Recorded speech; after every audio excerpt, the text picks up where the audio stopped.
ଆଜ୍ଞା ଏଇ ନାସାଗ୍ର ଦୃଷ୍ଟିଟା ମୁଁ କରୁଛି ଯୋଉ ଆପଣଙ୍କ କଥାକୁ ନେଇକି ସବୁ କଥା ନେଇକି ଆଜ୍ଞା ସକ୍ସେସ୍ ହେଇପାରୁନି। ନାଇଁ ସକ୍ସେସ୍ ତ ଗୁରୁ ନ କଲେ ହେଇ ହବନି। ଆଜ୍ଞା ଏ ଯୋଉ ଦୃଷ୍ଟି ଆପଣ ଯୋଉ କହିଲେ ଦିପୁଡାର ମଧ୍ୟ ସ୍ଥାନକୁ ଦିଟା ଆଖିରେ ତ ଖାଲି ସେମିତି ଦିପୁଡାର ମଧ୍ୟ ସ୍ଥାନକୁ ତ ଦିଶୁନି ସେ ଜାଗାଟା। ତମ ନାସା ଅଗଟା ପୁରା ଉପର ଅଗଟା ଦେଖା ହଉନି? ସେମିତି ଝାପ୍ସା ଦିଶୁଛି।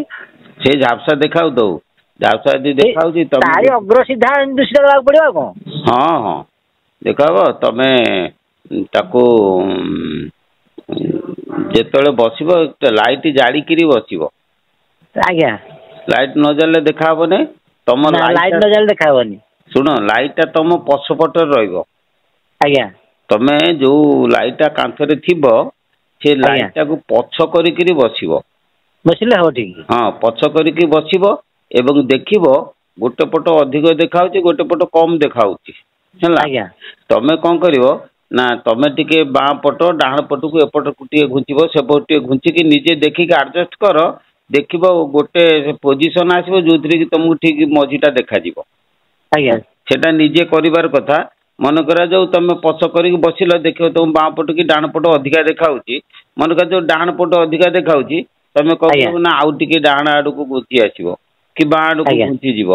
ଡାହାଣ ପଟ ଅଧିକା ଦେଖାହଉଛି ଡାହାଣ ଆଡକୁ ଘୁଞ୍ଚି ଆସିବ। ଏମିତି ଘୁଞ୍ଚିଲେ ଦେଖିବ ଦି ପଟ ଗୋଟେ ପୋଜିସନ ଆସିବ ତମେ ନିଜେ ଜାଣିପାରିବ ଯୋଉଥିରେ କି ଆଜ୍ଞା ଦି ପଟ ତମକୁ ସମାନ ଦେଖାହବ। ସେଇ ପୋଜିସନରେ ଆଜ୍ଞା ବସିବ।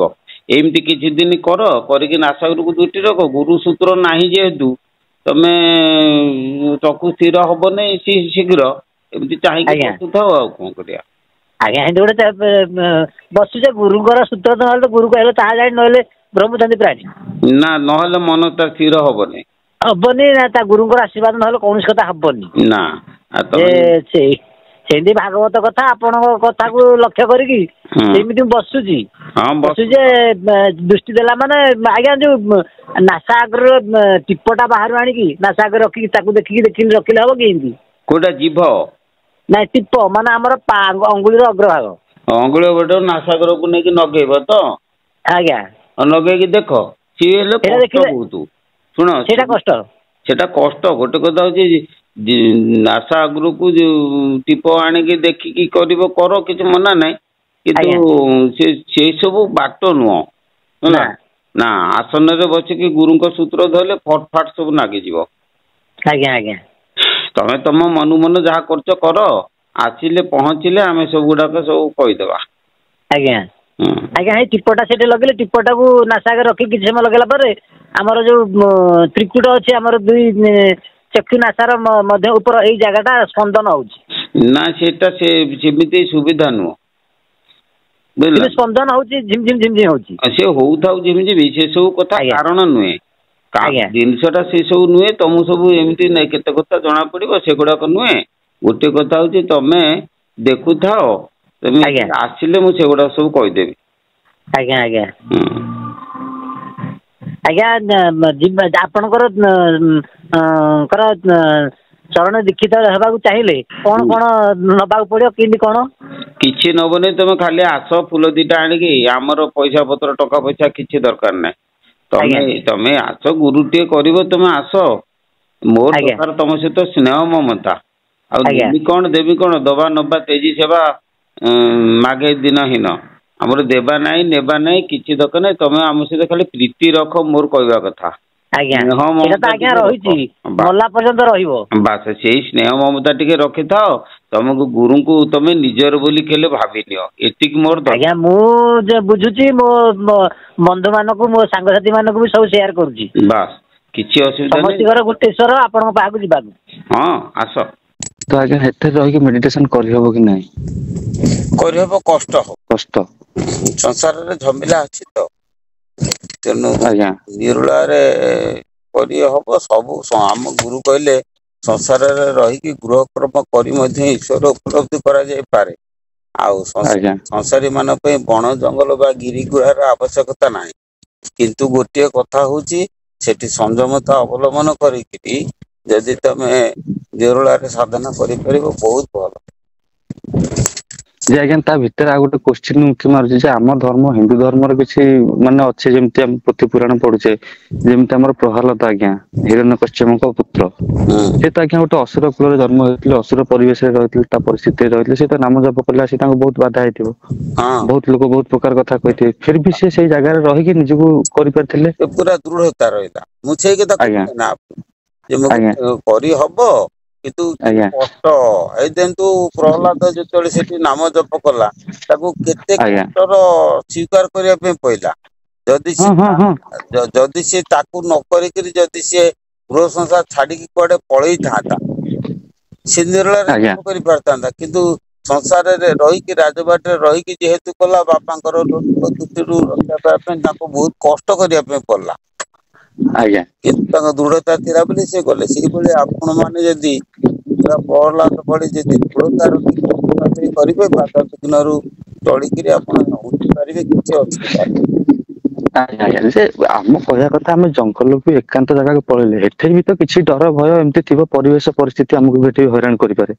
ହୁଁ ତେଣୁକରି ଆମେ ତ ପ୍ରଥମେ ଡରକୁ ମାନେ ଦୃଢତାର ସହିତ କର୍ମ କରିବାକୁ ଯଦି କି ଆଗକୁ ଗୋଟେ ଷ୍ଟେପ ବଢେଇଛେ ତମକୁ ସେ ଟାଣିବ ଆପଣ ଆଗକୁ ଆଗକୁ ଚାଲିବେ ଏଇଥିରେ କିନା। ହୁଁ ଯେ ତା ଭିତରେ ଆଜ୍ଞା ପ୍ରଥମ ଜିନିଷ ହଉଛି ଯୋଉଟା ସେଲ୍ଫ ରେକଗ୍ନାଇଜ ମାନେ ଆତ୍ମ ହୋସ ଆସିବା କଥା ଏଇଟା ଆଜ୍ଞା ନିରାଟ ସତ୍ୟ। ସେଇଟା ସତ୍ୟ କିନ୍ତୁ ସେଇଟା ସଦ୍ଗୁରୁଙ୍କ ଆଶୀର୍ବାଦ ହେଲେ ଆପଣ ଯୋଉ ସଂସାରରେ ରହିକି କହୁଛନ୍ତି କରିବା ପାଇଁ ସେଇଟା ଆଜ୍ଞା ସଦ୍ଗୁରୁଙ୍କର ଆଶୀର୍ବାଦ ହେଲେ ଅତି ସହଜ ହେଇଯିବ। ଆଜ୍ଞା ଯେ ଆଜ୍ଞା ଗୋଟେ ଲୋକ ଧରା ଯାଉ ଜଣେ ହୋସ କୁ ଆସିଛି ହାରି ତାପରେ ସମାଧିସ୍ଥିତ ହବା ପାଇଁ ସେ ତାର ତା କର୍ମ ଗୁଡାକ ସଦାବେଳେ ପ୍ରେଜେଣ୍ଟରେ ରହି କରିବ। କଣ ହେଲା ତାର ସେ ଆଜ୍ଞା ଗୋଟେ ସାଧକ ସଦାବେଳେ କୋଉ ପରିସ୍ଥିତିରେ ରହିବା କଥା। ସେ ସବୁବେଳେ ନିରୋଳା ରହିବା ଦରକାର। ଆମର ଆଜ୍ଞା ଯୋଉଟା ନିରୋଳା ତ କହିପାରିଲେ ଆଜ୍ଞା ଯେ କୌଣସି କାମ ଫାମ କରୁଛି ସେ ପ୍ରେଜେଣ୍ଟରେ ରହି କରିବାଟା ସଦାବେଳେ ପ୍ରେଜେଣ୍ଟରେ ରହିବାଟା ଠିକ ନା ଖସିକି ସେ ଭାବନାରେ ପୁଣି ବିଚାର କରିବା କଥା। ନା ତାର ଟେକ୍ନିକ ଟା କେବଳ ସଦଗୁରୁଙ୍କ ହାତରେ ଅଛି। ସଂସାର ଲୋକ ଆଜ୍ଞା ଆଜ୍ଞା ଯୋଉଟା କହିଲେ ମୁଁ ବୁଝୁଛି କିନ୍ତୁ ତାର ଆଜ୍ଞା ଟେକ୍ନିକ ଟା ସଦଗୁରୁ ହାତରେ ଅଛି। ସଦଗୁରୁ ଯେ ଟେକ୍ନିକ ଦେବେ ଆପଣ ସଂସାର କର୍ମ କରୁଥିବେ ସବୁ କର୍ମ କରୁଥିବେ ତା ଭିତରେ ମଧ୍ୟ ଆପଣଙ୍କର ଲସ୍ ଶୁଭୁନି ଆଜ୍ଞା ହେଇଥାଏ। ଗୋଟେ କଥାଟା ଟିକେ କଟିଲା ତ ଶୁଭିଲାନି। ନାଇଁ ତା ସଂସାରରେ ରହିକି ମଧ୍ୟ ଆମର କାମ କରୁ କରୁ ମଧ୍ୟ ସମାଧିସ୍ଥ ମଣିଷ ହେଇଯାଆନ୍ତି। ଆଜ୍ଞା କିନ୍ତୁ ସେଇଭଳି ପରିସ୍ଥିତିରେ କଲେ ହବ। ଆଜ୍ଞା ତ ସବୁବେଳେ ମୁଁ ଚେତନା କହିବା ରଖିଲେ କଥା ହବ। ମୁଁ କହୁଛି ଆଜ୍ଞା ଆମ ଶିଷ୍ୟ ଦୟାନନ୍ଦ ପରମଦେବ କହିଲେ ଖିଆଲ ଆଜ୍ଞା ରଖିଲେ ଚେତନା ଆସେ ହେବ ଉଦ୍ଧାର କ୍ଷୁଧା ପିପାସା ଦୂର ହେବ ଦୟାନିଧିର ଘର ଖିଆଲ ରଖିଲେ ତେଣୁ ଆପଣ ଆଜ୍ଞା ସଦ୍ଗୁରୁ ମନ୍ତ୍ରକୁ ଯଦି 24 ଘଣ୍ଟା ଖାଲି ଖିଆଲ ରଖିବେ ବିନା ଆଜ୍ଞା ମେଡିଟେସନରେ ମଧ୍ୟ ସିଏ ସବୁ ହେଇଯିବ। ଆଜ୍ଞା କିଛି କରିବା ତେଣୁକରି ଦରକାର ନାହିଁ। ସଦାବେଳେ ଆପଣ ହୋସ ପୂର୍ବକ ରହିବା ପାଇଁ ଚେଷ୍ଟା କରିବା କଥା। ସେଇଟା ସେଇପା କହୁଛି ଚେତନା ରଖିବା ପାଇଁ 24 ଘଣ୍ଟା ଚିନ୍ତା କରିବା ପାଇଁ ପଡିବ ଏବଂ ମନରେ ରଖିବ। ଆଜ୍ଞା ନାଇଁ ଗୋଟେ ଲୋକ ତ ଆଜ୍ଞା ସାଧାରଣ ଯଦି ଆମେ ଚେଷ୍ଟା କରିବା ଲୋକ ଏମିତି ବର୍ଷ ବର୍ଷ ଯୁଗ ଯୁଗ ପଳଉଛି ଆଜ୍ଞା ସେ ଜାଣି ପାରୁନାହାନ୍ତି କିଛି। ହୁଁ ଯଦି ଗୋଟେ ଲୋକ ହୋସ କୁ ଆସିଲା ହାରି ହୁଁ ତା ମନଟା ତା ମାନେ ସେଥିରେ ଅଧିକା ରସ ବାହାରିଲା ଭଳିଆ ତାକୁ ଲାଗିଲା ସେ ଅଧିକା ସେଥିରେ ରଙ୍ଗିବ। ତା ଭିତରେ ପଶିଲା ବେଳେ ମୁଁ କହିବା କଥା ଆଜ୍ଞା ଧରାଯାଉ କେତେ ପ୍ରକାର ଲୋକ ବହୁତ ପ୍ରକାର କଥା କହୁଛନ୍ତି କିଏ କହୁଛନ୍ତି ତମେ ସବୁ ତ ଗୋଟେ ଜିନିଷ ତମେ କାମ କଲାବେଳେ କର୍ମ ଯୋଗରେ ବି ତମେ ପାଇପାରିବ। ହୁଁ ଭକ୍ତିରେ ନାମ ଧରିକି ଭକ୍ତିରେ ବି ପାଇପାରିବ ଜ୍ଞାନ ମାଧ୍ୟମରେ ବି ପାଇପାରିବ। ତମେ ଧ୍ୟାନ କରିକି ବସିଲେ ତମ ଭିତରୁ ତମେ ନିଜେ ଜାଣିବା କଥା କଣ ଜାଣିବ। ସେଇଟା ଜ୍ଞାନ ମାଧ୍ୟମ ଯୋଉ ମାର୍ଗ ଅଛି ଚାରିଟା ତା ଭିତରେ ତ ଯେକୌଣସି ଜିନିଷଟା କଲେ ହବ। ଯେ ମୁଁ କହିବା କଥା ଏଇ ଯୋଉ କର୍ମଟା ଆଜ୍ଞା ଆମେ ସଦାବେଳେ କିନ୍ତୁ ହୋସରେ ରହିବା କଥା ଯଦି ସଦାବେଳେ ହୋସରେ ରହିବ ତାପରେ ସେ ଆପେ ଆପେ ଆପଣଙ୍କୁ ବାଟ କଢେଇକି ନେଇକି ସବୁ ତାର ଯାହା ହେଇଯିବ କରିବା କଥା ହଁ କରେଇଦବ। ସେଇଟା ଠିକ ଆଜ୍ଞା ଆଜ୍ଞା ସଦାବେଳେ ମୁଁ ହେଇ ହୋସରେ କଥା ରହିବ। ସଦାବେଳେ ଆଜ୍ଞା ମୁଁ ଟିକେ ହୋସରେ ନାକୁ ରହିବ। ଭୁଲ କରୁଥିଲି ଆଜ୍ଞା।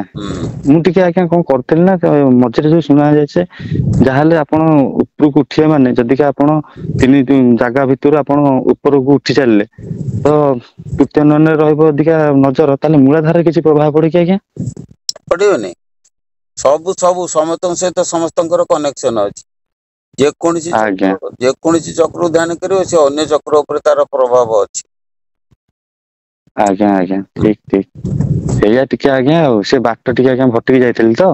ହୁଁ ହୁଁ କହିଲି ନାଇଁ ଟିକେ ନାକୁ ଆଜ୍ଞା ନିଜକୁ ପୁଣି ସଂଯତ ଆଣିବାକୁ ପଡିବ ହୋସରୁ ମୁଁ ପଳେଇଥିଲି ହଁ ସେ ଆଜ୍ଞା ଏତେ ପୀଡା ଆଜ୍ଞା ହୋସକୁ ଆଣିକି କର୍ମ କର। ନାଇଁ ସେଇଟା ଆଜ୍ଞା ତ ଫିଲ୍ କରିପାରୁଛି ଯେ ମନ ପା ସେ ପ୍ରକୃତିର ଏମିତି ସଂରଚନା ଯେ ଆଜ୍ଞା ଚେଷ୍ଟା ତ କରିଚାଲିବା ଆମେ ଆମ ହାତରେ ତାଙ୍କୁ ସବୁ ସମର୍ପି ଦେଇକି ଆଉ। ଆଜ୍ଞା ସେଇଆ ତ ଆଜ୍ଞା ଟିକେ ସତ୍ୟର ଖୋଜରେ ଅଛି ଆଜ୍ଞା। ମୁଁ ଆପଣଙ୍କ ଭିଡିଓ ଯେମିତି ଦେଖିଲି ଆଜ୍ଞା ମୁଁ କହିଲି ଟିକେ ଆଜ୍ଞା ଦେଖିବା ବାବାଙ୍କ ହାତରେ ଟିକେ ପରାମର୍ଶ ନବା ଆଜ୍ଞା। ସେ ଟିକେ ମୂଳାଧାରରେ କାହିଁକି ଟିକେ ନାକୁ କିଛି ଦିନ ହବ ଏଇ ଭିଡିଓ ଦେଖିକି ସବୁ ଇଆଡୁ ମୁଁ ହୋସ ରୁ ଖସି ଯାଇଥିଲି। ମୁଁ ଯାଇକି ଟିକେ ନାକୁ ଆଜ୍ଞା ଚକ୍ରରେ ଆଜ୍ଞା ଧ୍ୟାନ ଦେଲି। ଆଜ୍ଞା ଚକ୍ରରେ ଧ୍ୟାନ ଦେଲା ଖୁଣୁ ସେ ଟିକେ ନାକୁ ଆଜ୍ଞା କାହିଁ ମୂଳାଧାର ପେନ୍ ହେଲା ତ ଆଜ୍ଞା ସେଇଥିଲାଗି ଟିକେ ନାକୁ ମନଟା କାହିଁ ଛଟପଟ ହେଲା। ମୁଁ କହିଲି ନାଇଁ ତାପରେ ଶୁଣ ପୁଣି ଆଜି ଟିକେ ମୋ କଥା ଟିକେ ଶୁଣ। ଆଜ୍ଞା ଅଭିଜ୍ଞ ଗୁରୁଙ୍କ ପାଖରୁ ତମେ ଉପଦେଶ ନେଲେ କି ଏମିତି ୟାଡୁ ଛାଡୁ ମନକୁ କଲେ ବହୁତ ଆଜ୍ଞା ବିପଦର ସମ୍ମୁଖୀନ ହବ। ଆଜ୍ଞା ବହୁତ ବିପଦର ସମ୍ମୁଖୀନ ହବ। ଗାଇଡାନ୍ସ ବିନା କିଛି କରିପାରିବେ। ଆଜ୍ଞା ଗୋଟେ ଜିନିଷ ଯେତେ ଗୋଟେ ଆତ୍ମଜ୍ଞାନୀ ହେଇଗଲେ ବି ତାଙ୍କ ଭିତରୁ କୋଉ ଜିନିଷ ମାନେ ଯୋଉ କାମ କ୍ରୋଧ ମୋହ ମାୟା ଅଛି ସବୁ କିଛି ପଳାଏ ନା କିଛି ଜିନିଷ ରହେ। କିଛି ରହିବନି ସବୁ ପଳେଇବ। ଆଜ୍ଞା ମତେ ଲାଗୁଛି ଆଜ୍ଞା କ୍ରୋଧ ଟା ରହିବ। କ୍ରୋଧ ନା। ଆଜ୍ଞା ଏତେ ଋଷିମୁନି ମାନେ ଆମ ଧର୍ମରେ ଲେଖା ହେଇଛି ସେମାନେ ତ ପୁଣି ରାଗିଯାଆନ୍ତି। ସିଏ କ୍ରୋଧ ଜାଣି ଶୁଣି କରନ୍ତି।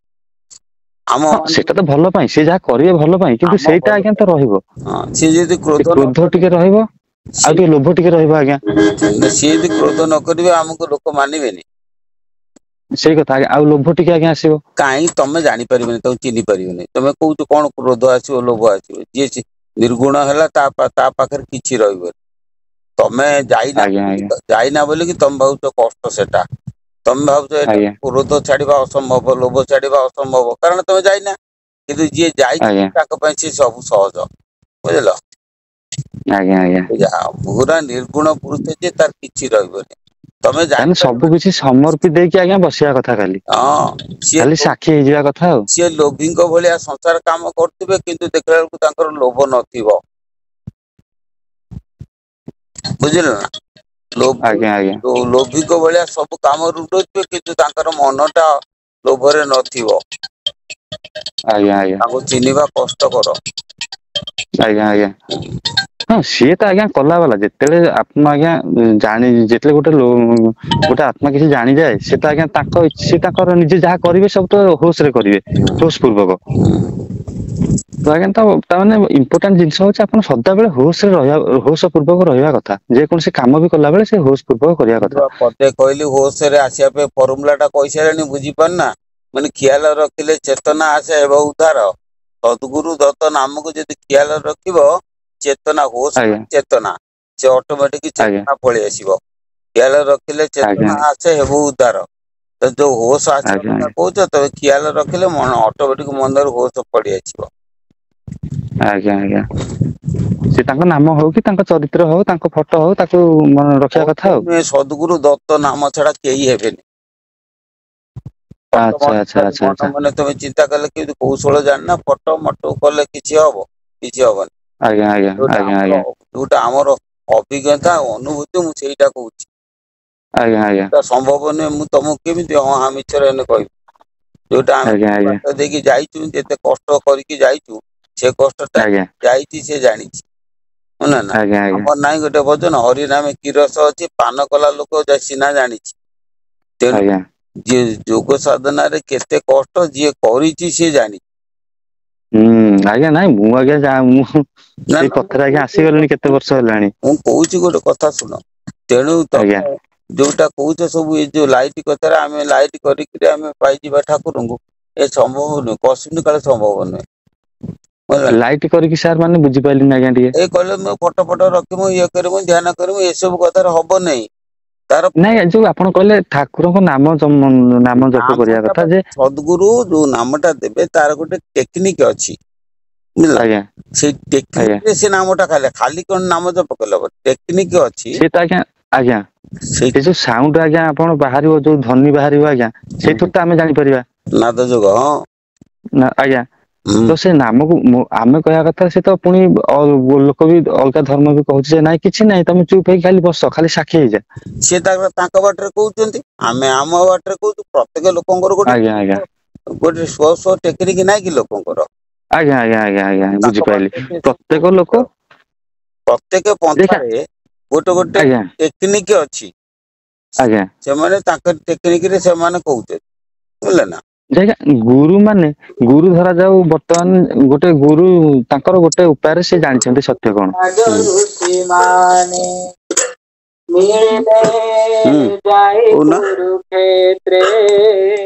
ଆଜ୍ଞା ଏଠି କଣ ନାମ କୀର୍ତ୍ତନ ଚାଲିଛି ବୋଧେ ଆଜ୍ଞା। ହଁ ଭଜନ ଚାଲିଛି ମଠରେ ଭାଗବତ ପଢା ହଉଛି।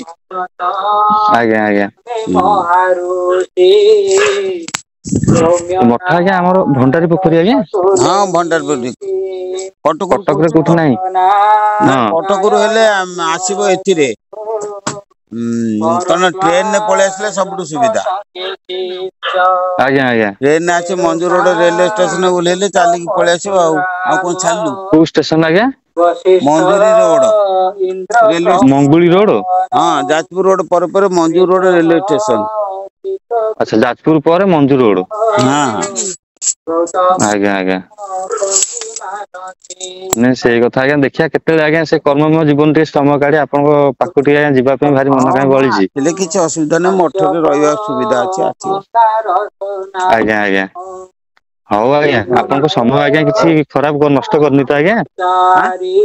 ମୁଁ କହିଲି ଆପଣଙ୍କର କିଛି ସମୟ ନଷ୍ଟ କରିନି ତ ଆଜ୍ଞା ଗୋଟେ ହଁ ବୋଲେ ହଉ ଆଜ୍ଞା ଏତିକି ସମୟ ମତେ ଦେଇଥିବାରୁ ଆପଣଙ୍କୁ ଆଜ୍ଞା ଧନ୍ୟବାଦ ଆଜ୍ଞା। ହଉ ହଉ ଆଜ୍ଞା ନମସ୍କାର। ହଉ ରଖ ମୁଁ ବ୍ୟସ୍ତ ଟିକେ ପଛରେ କଥା